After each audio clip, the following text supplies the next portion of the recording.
La Biblia para los creyentes es un libro sagrado porque contiene la palabra de Dios. Asimismo, la Biblia es un pilar ético porque conforma los fundamentos de la civilización occidental. ¿Cuál es la historia de la Biblia? ¿Quiénes la escribieron? ¿Cómo podemos leerla? Soy Bernardo Barranco, la Biblia, el libro sagrado, aquí en Sacro y Profano.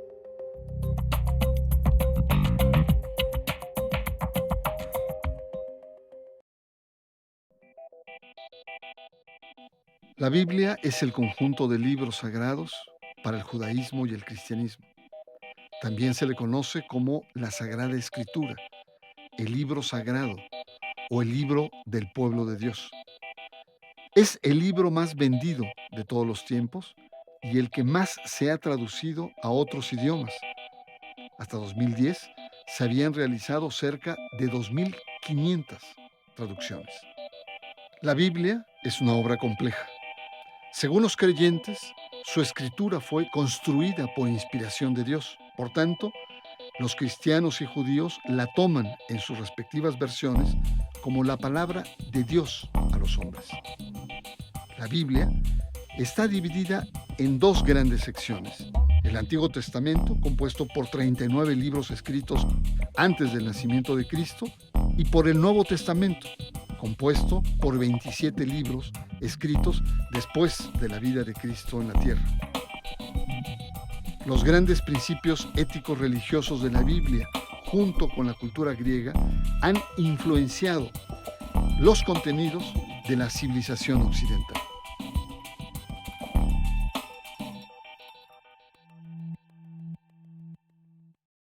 Durante los últimos 50 años, se ha reportado que la Biblia ha sido probablemente el libro más vendido de todos los tiempos en la historia del mundo.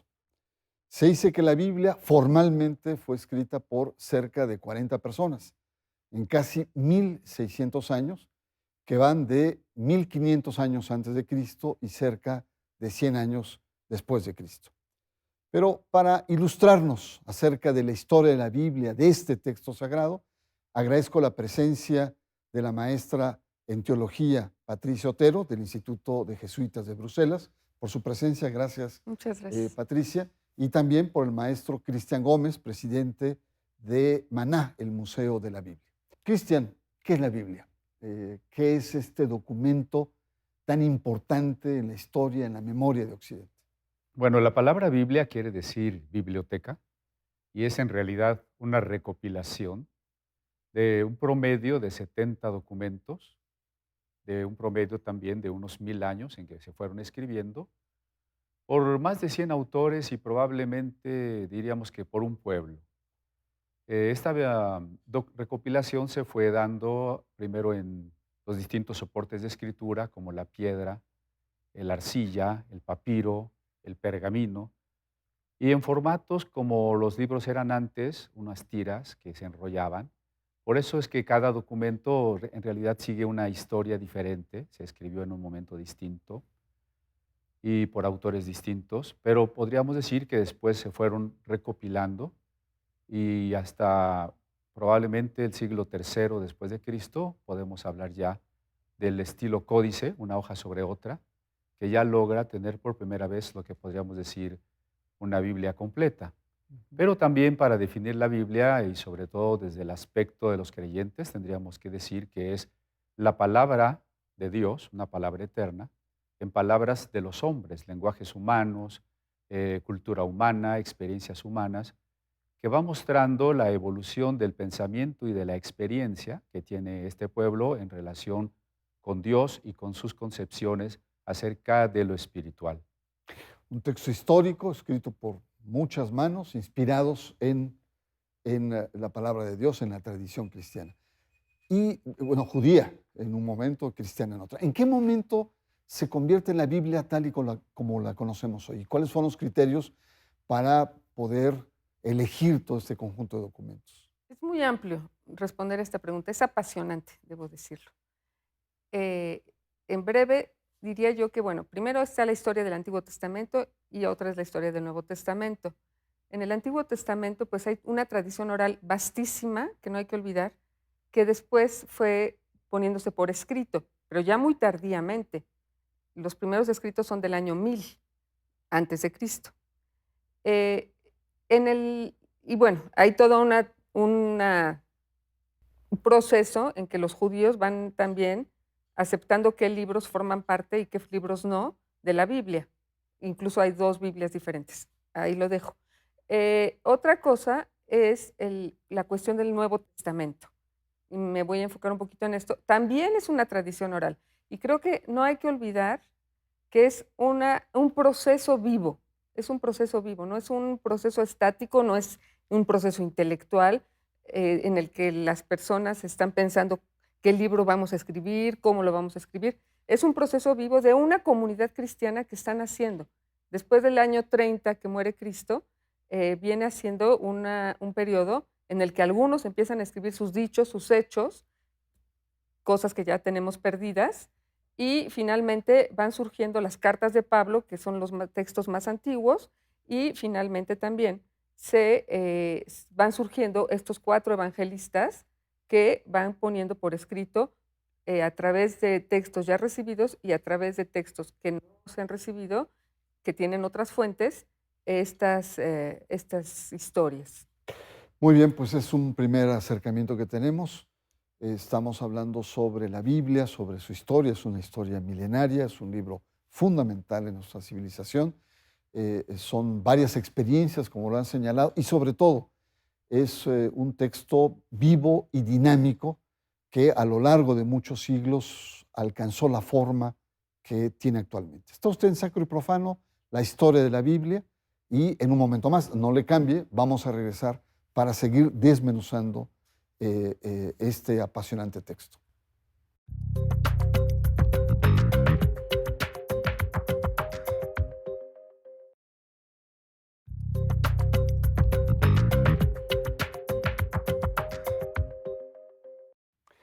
La Biblia, la historia de la Biblia es el programa de Sacro y Profano en esta ocasión. Es una historia apasionante porque es un texto que se produce a través de un larguísimo proceso de siglos.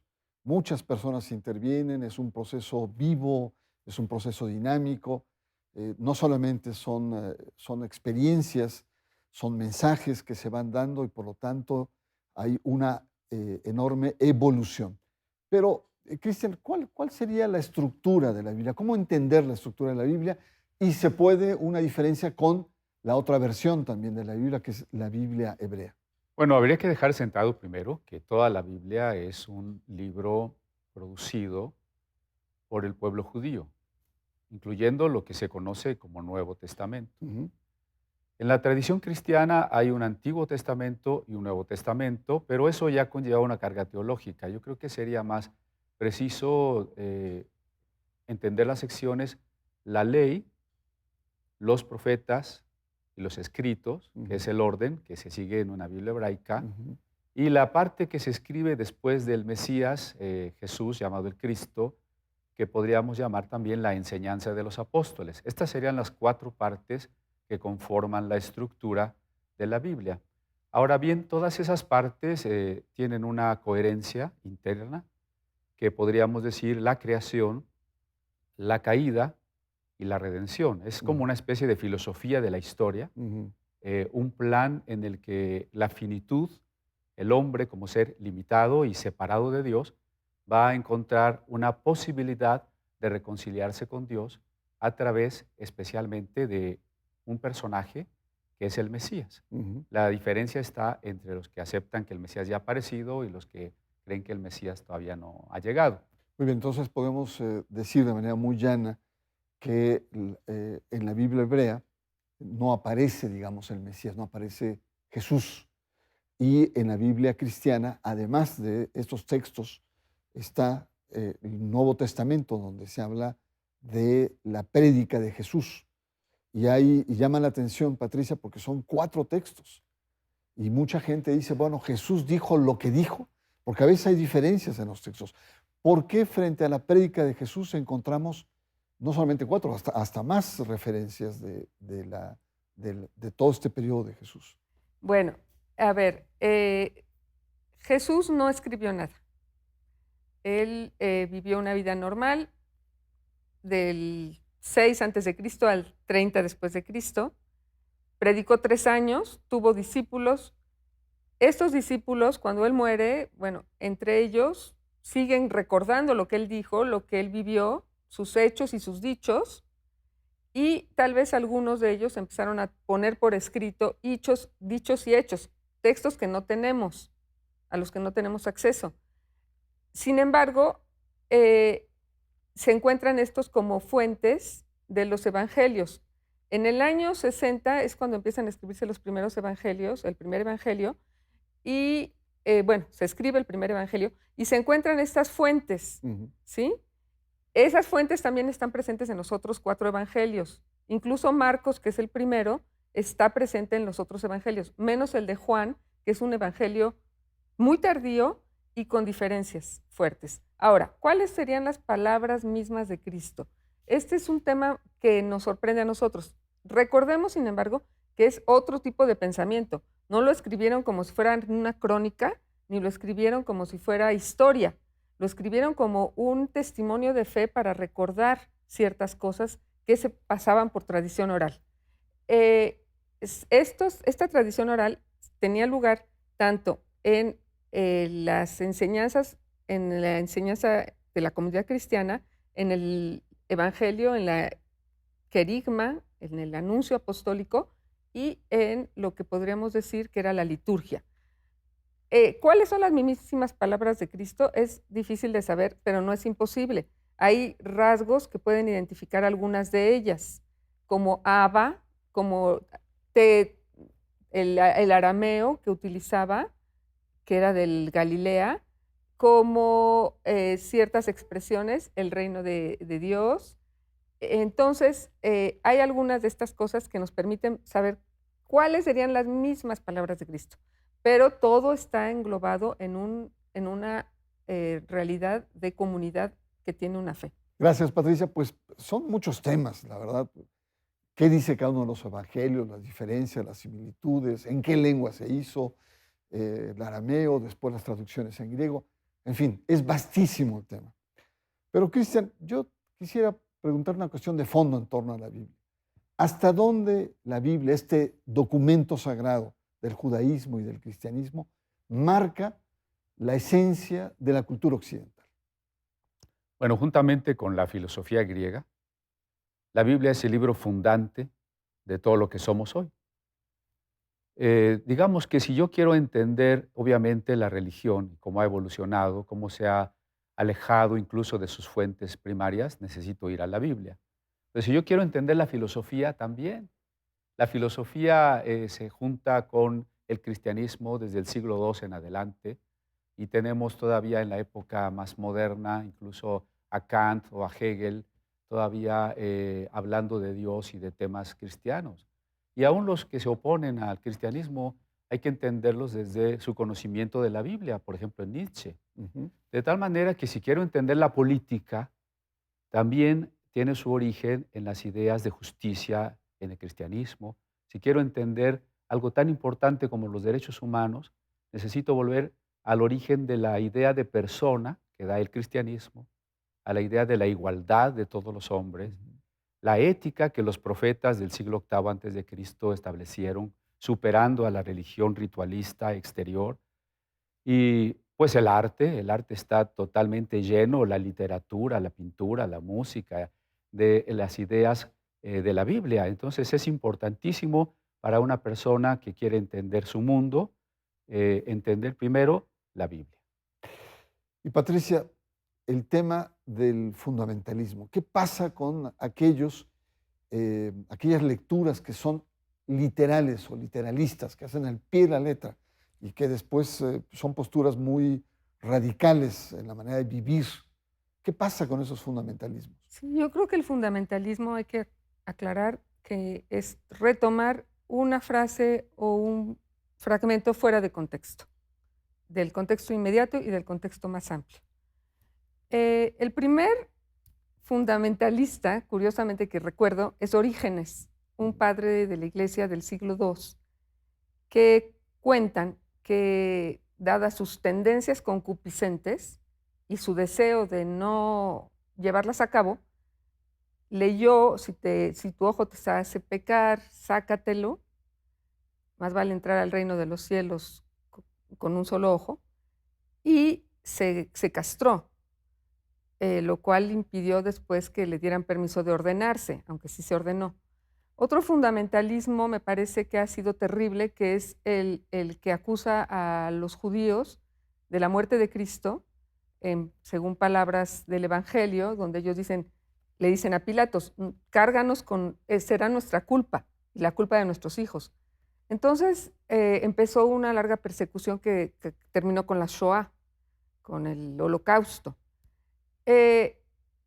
La Biblia se tiene que leer como un todo, porque si no tendemos a caer en estas reducciones y estas aplicaciones así tan limitantes y que pueden llevar a catástrofes, ¿no? Muy bien, pues muchas gracias. Es muy interesante ver cómo un libro marca lo que es la identidad de una cultura, de una civilización de largos siglos, y al mismo tiempo un libro tan complejo, escrito en diferentes contextos, contexto que incluso va evolucionando y que también hay riesgos de una lectura literalista, una lectura a rajatabla, puede tener consecuencias importantes. Está usted en Sacro y Profano, estamos hablando en torno a este libro sagrado, la Biblia. En un momento más regresamos.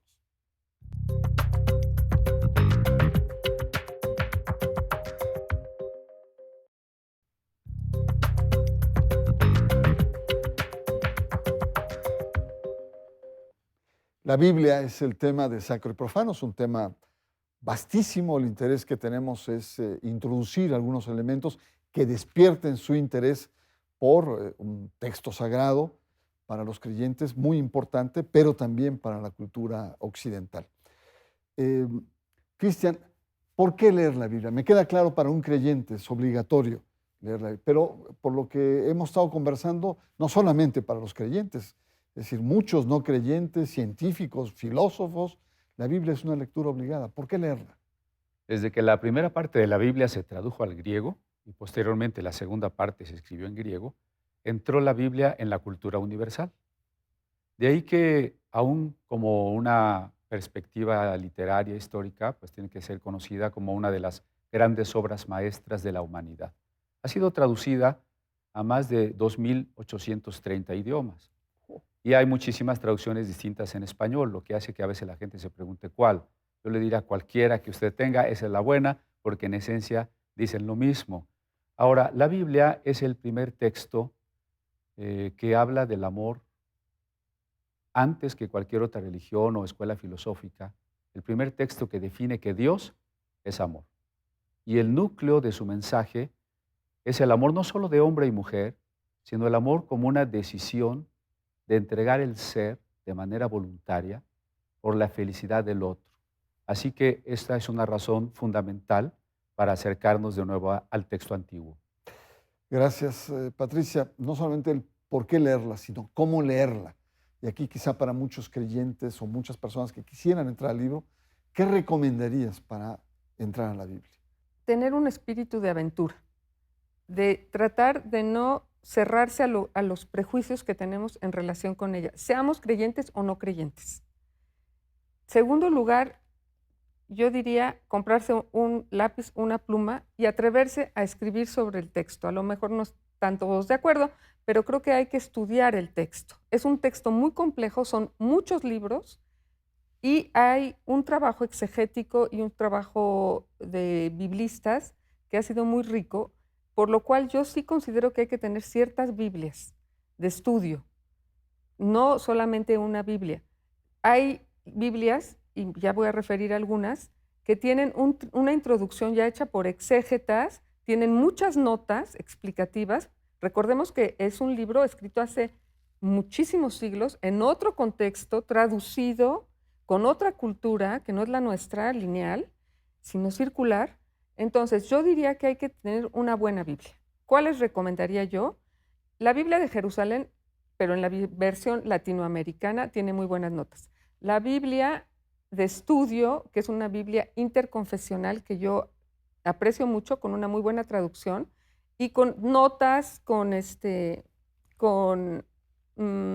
Pie de páginas. pies de páginas, referencias, etcétera. Y otra que yo considero que es muy buena, que es la Biblia del Peregrino, que es la Biblia traducida por un jesuita, Schockel, que también hay una versión pastoral. Entonces, son 3 que yo recomiendo, y yo personalmente me inclino por la Biblia de estudio, por el esfuerzo interconfesional ecuménico que se ha hecho y por las excelentes notas, y les decía, todo el aparato crítico que nos ayuda a entender quién escribe, para quién escribe, cómo escribe, en qué género, etcétera. Muchas gracias. Llegamos a la parte conclusiva, evidentemente es un tema vasto, difícilmente podemos decir una conclusión o tal, pero palabras finales sobre un texto tan fundante, tan importante como es la Biblia, Cristian. Al igual que en el Renacimiento y la Reforma, el motivo fue volvamos a los orígenes. Yo invitaría a nuestros televidentes a volver a los orígenes, a volver a leer la Biblia, lo cual nos va a llevar primero a superar los fanatismos y las divisiones, porque el mensaje del texto es el amor. Pero también nos va a ayudar a enfrentar una cultura que está en decadencia, que se debate entre el relativismo, el nihilismo, la tendencia hacia la nada, las contraculturas, la falta de orientación, la negación de una ética, y por tanto necesitamos volver a un mensaje trascendente, que también es un desafío para el ser humano, de encontrarse con el sentido espiritual de su existencia. Si hay, la pregunta última, si hay una vida eterna, si hay un Dios, si hay una razón de existir, hay que encontrarla. Patricia, tus anotaciones últimas. Me parece que la Biblia es un texto, insisto, que es apasionante, tanto en su construcción como en sus 2 autores, tanto Dios que inspira y el escribano que recibe. Y que para la gente es importante acercarse a ese texto. Recuerdo a Pasolini, un ateo, el cineasta italiano, que la leyó de un corrido San Mateo, hizo su Evangelio de San Mateo, siendo ateo. Creo que es muy importante el encuentro con ese otro pensamiento, con ese mundo que nos es ajeno y que nos ayuda a resituarnos en nuestro hoy y a cuestionarlo, como decía Illich, vernos en el espejo del pasado. Pues muchas gracias por su participación. Creo que hemos logrado despertar el interés. Es para mí muy importante. Hay muchos temas que quedan pendientes y temas a profundizar, pero lo importante es que la Biblia no solamente es un documento para creyentes, es un documento vivo en la historia, es un documento fundante en nuestra cultura, en nuestra civilización, en valores políticos, morales y por supuesto filosóficos. Y además, la Biblia hace honor al nombre de este programa porque se desliza entre lo sagrado y lo profano. Y por mi parte lo espero la próxima semana en una siguiente emisión de Sacro y Profano.